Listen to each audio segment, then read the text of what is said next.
It's Thanksgiving in America, and here on Dave Knows Wrestling, I'm thankful for 30 years of the Survivor Series, even though I'm not necessarily thankful for all 30 of them. And I'm not. But regardless, I'm still here to pay tribute to the second oldest WWF pay-per-view of all time.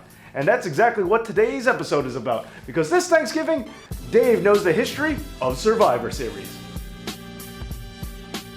Now, I don't exactly have time to get into all 30 events, so I'm just going to focus on the original Golden Era pay-per-views. And with that being said, let's start off by talking about how Survivor Series came to be. Now, there are several reasons why Survivor Series was created in the first place. One reason was that WWF was looking to continue the momentum for the rivalry between Hulk Hogan and Andre the Giant, and having a big supercard event in between WrestleManias was a good way to do it. And the other reason was that the original wrestling supercard event was not WrestleMania, it was actually the NWA's Starrcade. And Starrcade for years was actually a Thanksgiving Day tradition. So Vince McMahon wanted to hit his competition where it hurts. And he actually told cable providers that if they opted to air Starrcade instead of Survivor Series, he would not allow them to air WrestleMania 4 the following year. So stuck between a rock and a hard place, most cable providers actually went with Survivor Series just so they could get the next year's WrestleMania. But enough about that, let's focus on the actual first Survivor Series pay-per-view. It took place in the Richfield Coliseum in Richfield, Ohio on Thanksgiving Day, 1987. And the main event was a 5-on-5 elimination tag team match. And as I said, this was to continue the feud between Hogan and Andre. So Hulk Hogan and Andre the Giant were both team captains leading their teams into battle against each other. Now Andre's team consisted of King Kong Bundy, the One-Man Gang, the Natural Butch Reed,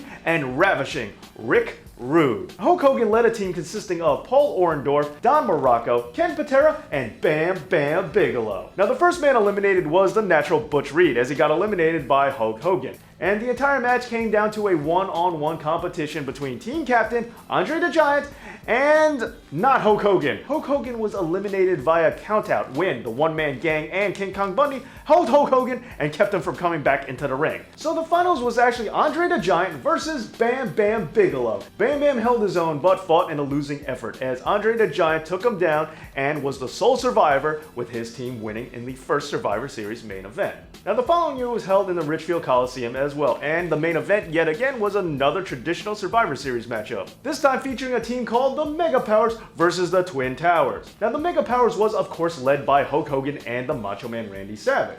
Their teammates were Coco Beware, Hillbilly Jim, and Hercules, who had just turned babyface. And they went against a team led by the Twin Towers themselves, the Big Boss Man and the man formerly known as the One-Man Gang, now going by Akeem, the African Dream. I didn't come up with the gimmick, alright?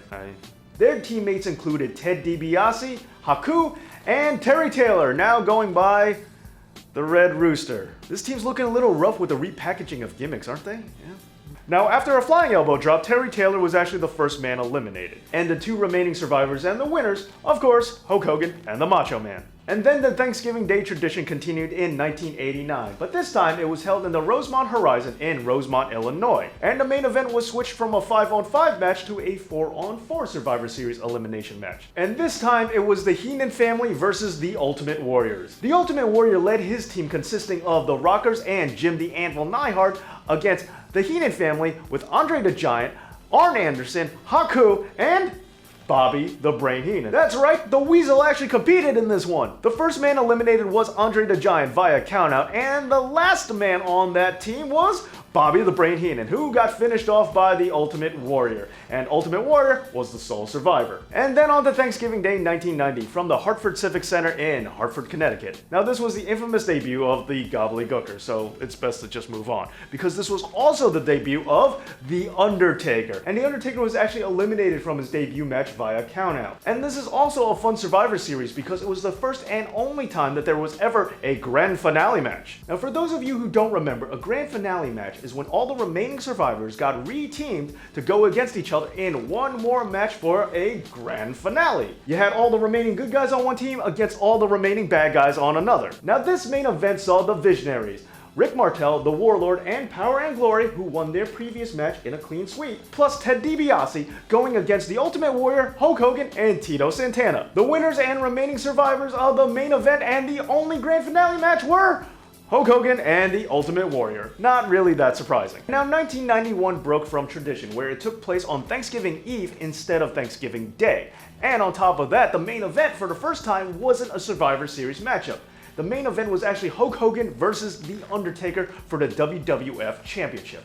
And with some dubious interference from Ric Flair, Hulk Hogan lost his championship to The Undertaker. Now, returning to Richfield on November 25th, 1992, the main event was supposed to be Macho Man and Ultimate Warrior versus Ric Flair and Razor Ramon.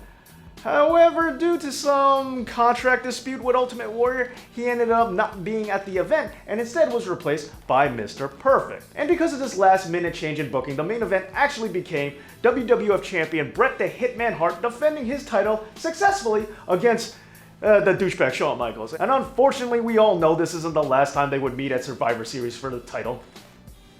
And then Thanksgiving Eve 1993, we saw a return to a traditional Survivor Series matchup being the main event. This time it would be a 4-on-4 elimination match, with the All-Americans going against the Foreign Fanatics. The All-Americans feature team captain Lex Luger, the Steiner brothers, and The Undertaker? Weird. Going against Yokozuna's team of Ludwig Borga, not the Mountie Jacques Rougeau, and Crush, who's from Hawaii, so I don't get that one either, but anyway. Now, the All-Americans Rick Steiner was actually the first man eliminated, and after a double countout between Yokozuna and The Undertaker, the sole survivor and winner was none other than team captain Lex Luger. And in a traditional Survivor Series match with the Hart family, this is when we would start seeing tension rise between Bret and his brother Owen. Now, Thanksgiving Eve 1994, from the Freeman Coliseum in San Antonio, Texas, we saw Yokozuna in a casket match against The Undertaker. And in a submission match for the WWF title, we would see champion Bret the Hitman Hart take on challenger Bob Backlund. And the match ended when Owen manipulated Helen Hart to throw in the towel to save her son Bret. A callback to how Bob Backlund lost the belt to the Iron Sheik all those years earlier. Then on November 19th, 1995, from the US Air Arena in Landover, Maryland, we saw WWF champion Diesel going against challenger Bret the Hitman Hart in a no disqualification match where Bret Hart was victorious and took the title off of Diesel. Then it was on to November 17th, 1996. From Madison Square Garden, New York City, New York, we saw the champion, the douchebag Shawn Michaels, losing his championship to Captain Scissors himself, Psycho Sid. And we finally got to see the return of Bret Hart after the Iron Man match, where he took on Stone Cold Steve Austin in one of my favorite matches of all time. And then 1997 from Montreal, Canada. I already did an episode about this. Just check this out. Just, click on it. You know what happened. I mean, come on. And if you don't, just, ignorance is bliss. Just stay out of it. You don't want to know what happened. It's fine. Well, there you have it. Those were the first 11 Survivor Series pay-per-views. And while the pay-per-view does have some infamy behind it, it is still a great historic event. And it is one of my favorite wrestling events of the year, most of the time. But anyway, what are some of your favorite Survivor Series moments from the Golden Era? Please let me know in the comments. And don't forget to like, share, and subscribe. This has been Dave Knows. Thanks for watching, and have a happy Thanksgiving. Great, so that's what they do with the Undertaker streak momentum. They give it to Goldberg. Sure, don't push things. No. WCW guy you want to push? Yeah, it's Goldberg. Great thinking, Vince. Anyway, I have 2 other pay-per-view history videos for you to check out if you like this video. And since it's Thanksgiving, I'm thankful for all of you who have liked, shared, and subscribed to Dave Knows Wrestling.